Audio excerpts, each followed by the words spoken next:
Hey everybody, welcome to the channel. My name is Jason and the channel is The Everyday Card Collector. In today's video, we're going to go over some non-Hall of Fame baseball cards. Non-Hall of Famers need some love too. They're probably the majority of the sets that we collect. And I know at times they get overlooked as far as cards that people may or may want to collect.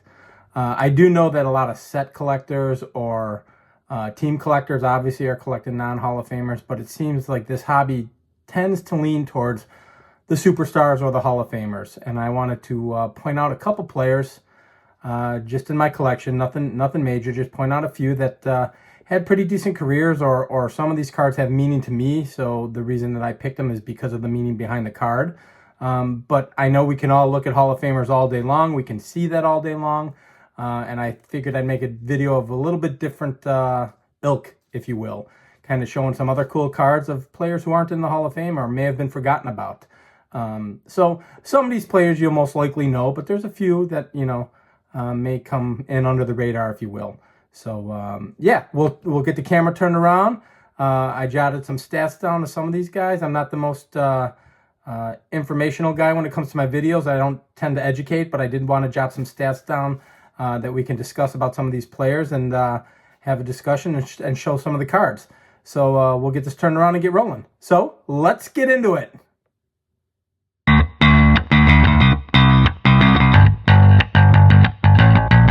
All right, guys, so the first card I'm going to show is probably one of those players that I mentioned in my intro that may fall in under the radar. And the first card I will show is my 1952 Bowman of Walter Hoot Evans. So there's the front, there's the back. Pretty creased up card, pretty beat up card.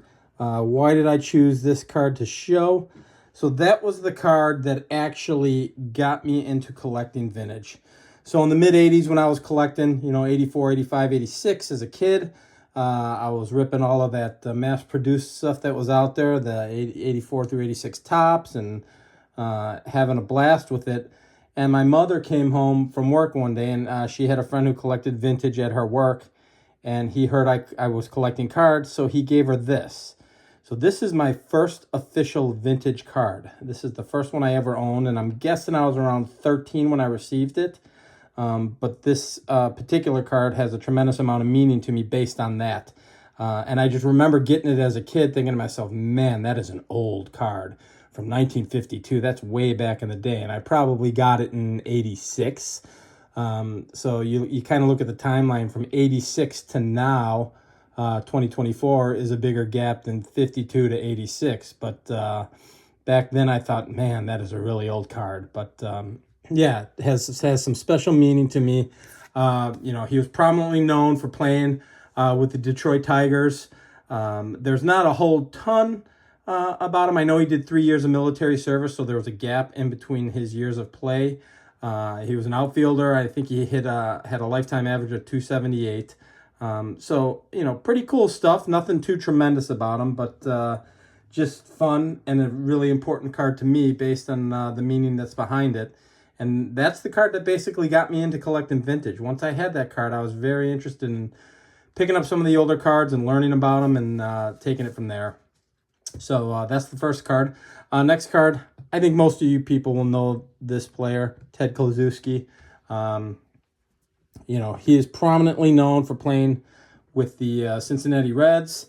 He did have a stint with a couple other teams, to include my White Sox. I do have his 1960 as well. I just brought these two out, and you can see his 61 there, which I think was towards the end, if not I think he was done in 61 or 62. So that was the end of his career. And off on the left, you've got the 55. So when he was with the Reds, big bomber, he had a bat. He was a big swinger.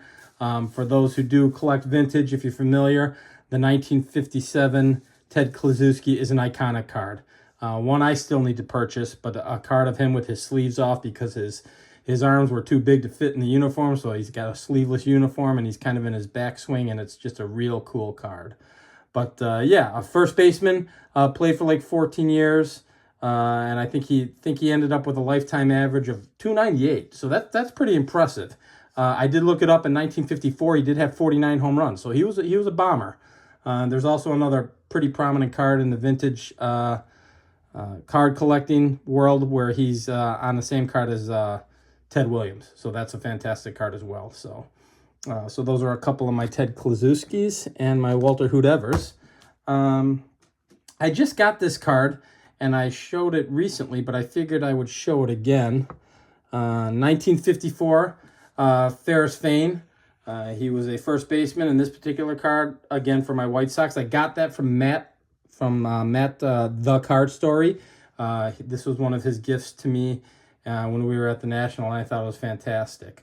Again, nothing too, tremendous with this particular player that stands out, but again, a really solid player.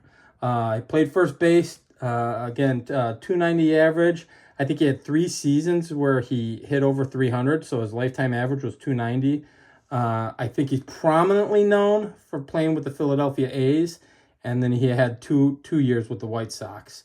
But this is the point of collecting non-Hall of Fame stuff, right? So even if I'm not familiar, I'm getting these cards, and I'm still learning about these players, which is awesome. Taking the time to look it up, figure it out, and that's part of the hobby. I mean, we all got into collecting cards mainly because we love sports. So this kind of helps you educate yourself on these players and what they were about, and learn a little bit more about them. Next card, 1965 Dick Groat. And I'm sorry, guys, I'll show it a little closer. But yeah, that's my 65 Dick Groat. I think most of you know he is prominently known as a Pittsburgh Pirate, but I'm a Cardinal fan, so when I saw this, I had to pick it up. Another fantastic player. Played 13 years. I think in 1960, when I looked up his stats, he had hit 325, predominantly a shortstop. And I won't go too deep on that. I know there's a lot of guys like Mangini and Theo who know a lot more about Dick Groat than I do, so I don't want to misspeak. But if you get the chance, you can look up some of his stats. And he was a pretty prominent player back in the day, so fun stuff to kind of collect some of his. I think I actually gifted Theo his 54. I had 2 of them, and probably should have taken that out, but being the Cardinal fan, I wanted to show his Cardinal card. So another shortstop that I remember as a little kid, hearing his name quite a bit, and that's Bert Campaneris. Solid player, fast player. Sorry, guys. Very fast player. I remember him being fast, and I think he had 7 years of over 40 stolen bases when I looked up his stats, and I kind of remember that about him. Just being a real quick, fast shortstop. I'm assuming a contact hitter. I had more research to do, and when he was playing, I was young. So, but another card and another name that I always remember as a child, so I figured I'd show his card as well. And we got a few more. Again, I won't get too deep into his stats because I'll quickly get corrected, but Dave Parker, many believe, should be in the Hall of Fame, and I know there's a ton of Dave Parker fans out there. Again, Mangini and probably Theo and all of the Pirates fans out there. I think Icona Gallo is a Pirates fan as well, if I'm not mistaken, so maybe he knows a little bit about him. But another fantastic player, not in the Hall of Fame, and just great cards worth collecting. His 75 Topps, that's a beautiful card. So I wanted to kind of show different players and different cards. They don't all have to be superstars, and they can still be a lot of fun. So I think I also have here on this side, I've got, it's a 76. So that's kind of a cool card as well. So I figured I'd show those both. I've shown on the channel several times when we're talking about non-Hall of Famer. Sherm Lawler was a catcher for the White Sox back in the day. He was a guy I admired based on his stats and the teams he was on. So I've showed a couple of his cards. So I figured I'd show his. I don't know if I've shown his 59 here, but there's his 59. So yeah, I mean, we talk about Hall of Famers. We all love the big hitters. We all love the fast pitchers. We all love the superstars. But, there's a lot to be said for players who aren't in the Hall but are still fantastic players. And the next couple that I'll show are some of these. I'll kind of even link this into. There's my 65 Richie Allen. Here is my 64 Tommy John rookie card. Oops, gonna fall out there. And quite honestly, guys, I think that these are players that are going to end up in the Hall of Fame. So I kind of took those and just showed those. You can look up stats on them. Dick Allen was a fantastic player. Tommy John, as we all know, through Tommy John surgery, and he was a fantastic pitcher. Contributed a ton to Major League Baseball. So, you know, I figured I'd show those two as well.